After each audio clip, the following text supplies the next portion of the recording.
What's up, my fabulously fit friends? We are back at the gym, and I know I am like 3 or 4 days behind.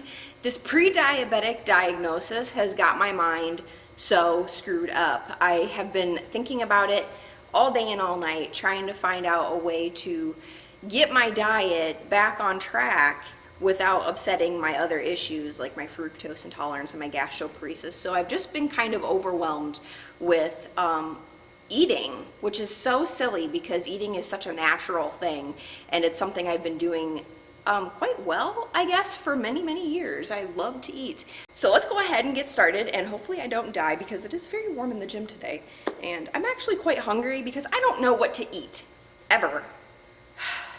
The struggle is real, man. The struggle is real.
Alright guys, I totally had no intention of making this video like this. It just kind of happened.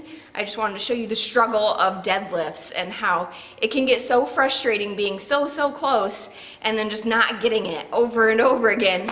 We fail too. You know, we as athletes, we as competitors, normal people, we fail too, so it's okay to fail. You just have to shake it off and keep going.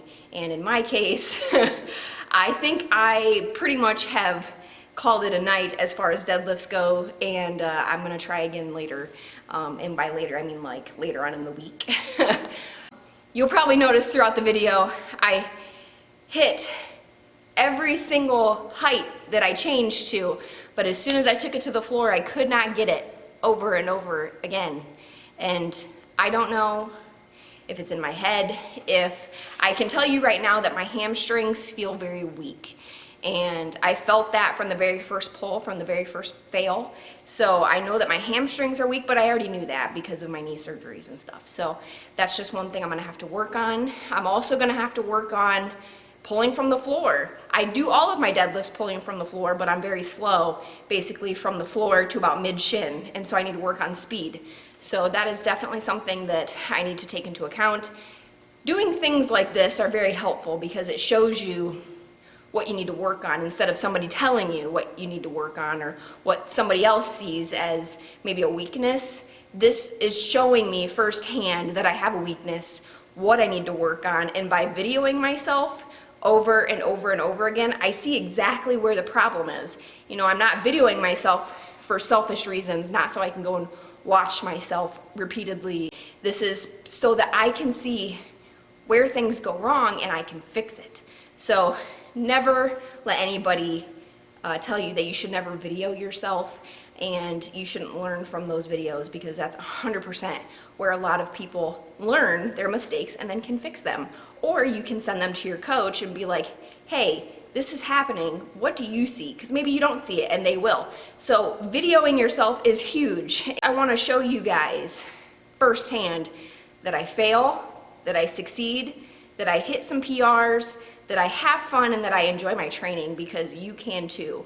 Lifting weights isn't all boring and seriousness and getting in there and lifting big heavy weights and getting big and bulky and then, you know, looking like a man. It's fun. It makes you feel good. It makes me feel good. And so I just want to show you guys that, you know, we fail the same way as everybody else does, and it's just a matter of how you come back from those fails.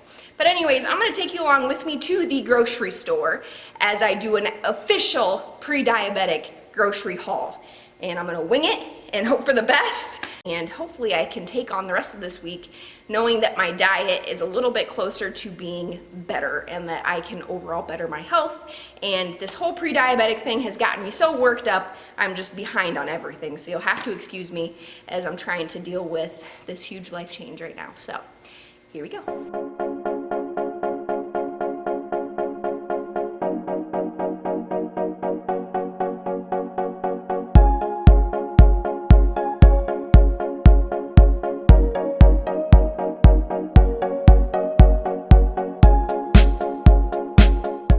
Seriously got like one of everything. I got some fish, some broccoli slaw, a couple of these pre-packaged frozen blends. So I got one with quinoa, pesto, zucchini, and carrots. Got some butternut squash, some green beans, water, almond milk, apples, garbanzo beans, which I can roast in the oven, and more feta, avocado, sausage for my breakfast because I have to switch my breakfast up. This is seriously a lot harder than what I thought it was going to be, because you can't just Google this stuff and type in like glycemic index of an eggplant, which is what I tried to Google, and nothing comes up. All it says is it's a low carb option for diabetics. Not what I asked. So if anybody has maybe like a website or a book you could recommend that actually has glycemic indexes listed, I cannot find anything anywhere, and that would be so very helpful. One thing that I did learn when I found out that I was fructose intolerant is that the doctors really like to band-aid everything. They told me everything under the sun as to what I can do to ensure that I can still eat the things that I wanted to, but just not feel as crappy.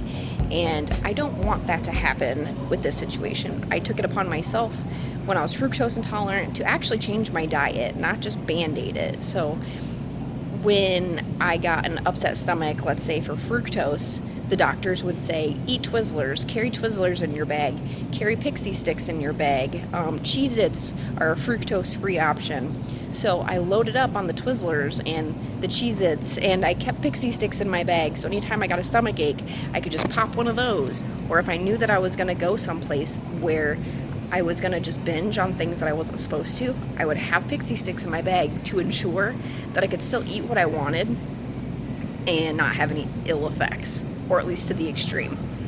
That's not what doing this is for. Like, you're not supposed to band-aid your issues.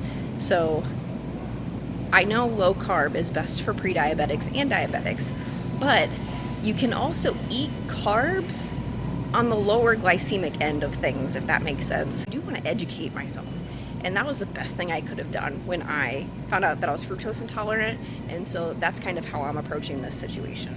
So, speaking of, I'm right by the sweet potatoes. I'm gonna grab a couple more. Sweet potatoes are a good option if you like rice, like me, and rice is very starchy, very high in carbs. So I'm swapping out my jasmine rice for sweet potatoes. So I'm gonna do that now, and then I'm gonna go check out. So I will catch you guys next time.